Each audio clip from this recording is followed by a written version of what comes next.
2 Raja-Raja pasal 15 ayat 1-7. Azaria, Raja Yehuda.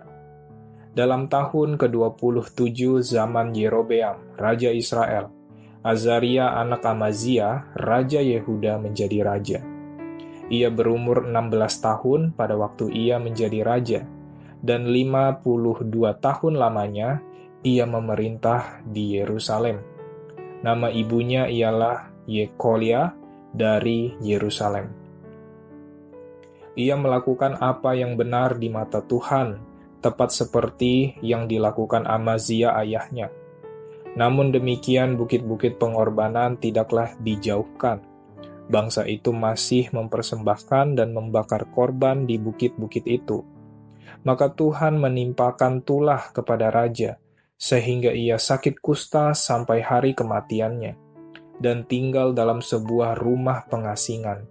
Dan Yotam, anak raja, mengepalai istana dan menjalankan pemerintahan atas rakyat negeri itu. Selebihnya dari riwayat Azaria dan segala yang dilakukannya, bukankah semuanya itu tertulis dalam kitab sejarah Raja-Raja Yehuda?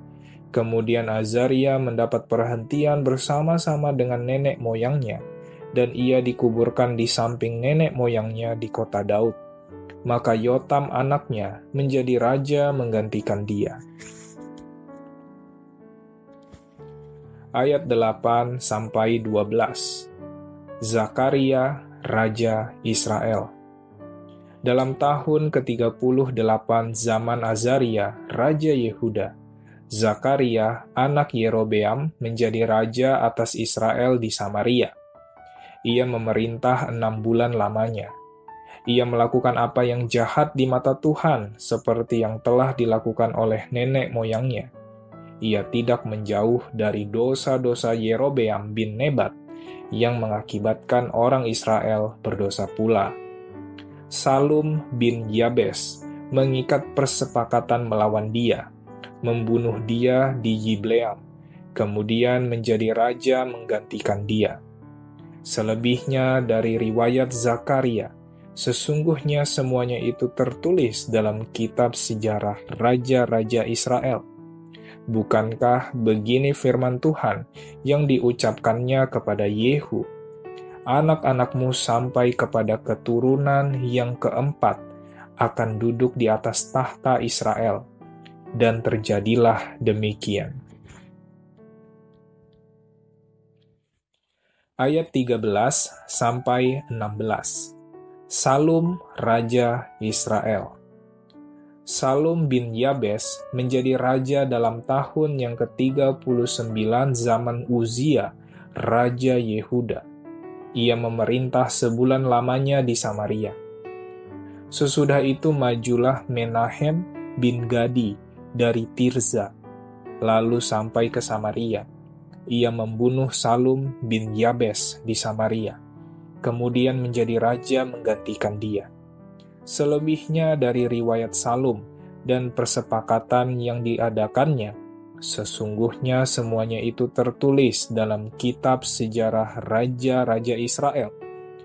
Pada waktu itu, dengan mulai dari Tirza, Menahem memusnahkan Tifsah dan semua orang yang ada di dalamnya serta daerahnya, sebab orang tidak membuka pintu kota baginya.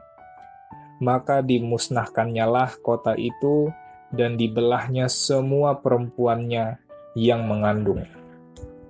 Ayat 17-22. Menahem, Raja Israel. Dalam tahun ke-39 zaman Azaria, Raja Yehuda, Menahem bin Gadi menjadi raja atas Israel. Ia memerintah 10 tahun lamanya di Samaria. Ia melakukan apa yang jahat di mata Tuhan. Sepanjang umurnya, ia tidak menjauh dari dosa-dosa Yerobeam bin Nebat, yang mengakibatkan orang Israel berdosa pula. Pul, Raja Asyur, datang menyerang negeri itu.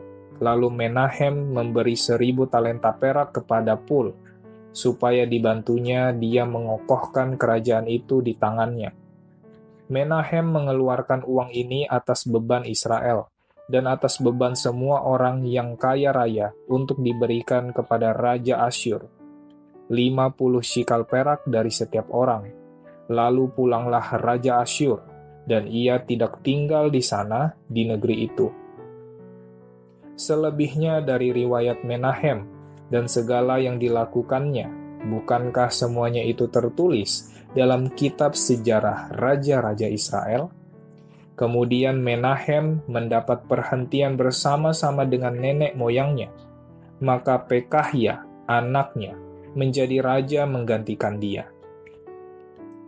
Ayat 23-26. Pekahya, Raja Israel. Dalam tahun ke-50 zaman Azaria, Raja Yehuda, Pekahya, anak Menahem, menjadi raja atas Israel di Samaria. Ia memerintah 2 tahun lamanya. Ia melakukan apa yang jahat di mata Tuhan. Ia tidak menjauh dari dosa-dosa Yerobeam bin Nebat, yang mengakibatkan orang Israel berdosa pula. Lalu perwiranya, yakni Pekah bin Remalia, mengadakan persepakatan melawan dia, dan membunuh dia di Samaria, di puri istana raja. Beserta dia ada Argob dan Arie, serta 50 orang dari Bani Gilead. Dibunuhnyalah Pekahya, kemudian menjadi raja menggantikan dia. Selebihnya dari riwayat Pekahya dan segala yang dilakukannya, sesungguhnya semuanya itu tertulis dalam kitab sejarah Raja-Raja Israel. Ayat 27-31. Pekah, Raja Israel. Dalam tahun ke-52 zaman Azaria Raja Yehuda, Pekah bin Remalia menjadi raja atas orang Israel di Samaria. Ia memerintah 20 tahun lamanya.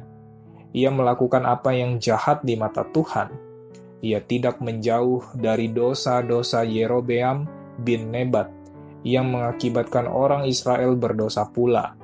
Dalam zaman Pekah, Raja Israel, datanglah Tiglat-Pileser, Raja Asyur, direbutnyalah Iyon, Abel Bet Maakah, Yanoah, Kedes dan Hazor, Gilead dan Galilea, seluruh tanah Naftali, lalu diangkutnyalah penduduknya ke Asyur, ke dalam pembuangan.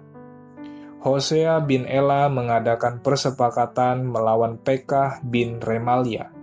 Dibunuhnyalah dia, kemudian dia menjadi raja menggantikannya dalam tahun ke-20 zaman Yotam bin Uzia. Selebihnya dari riwayat Pekah dan segala yang dilakukannya, sesungguhnya semuanya itu tertulis dalam kitab sejarah Raja-Raja Israel. Ayat 32-38. Yotam, Raja Yehuda.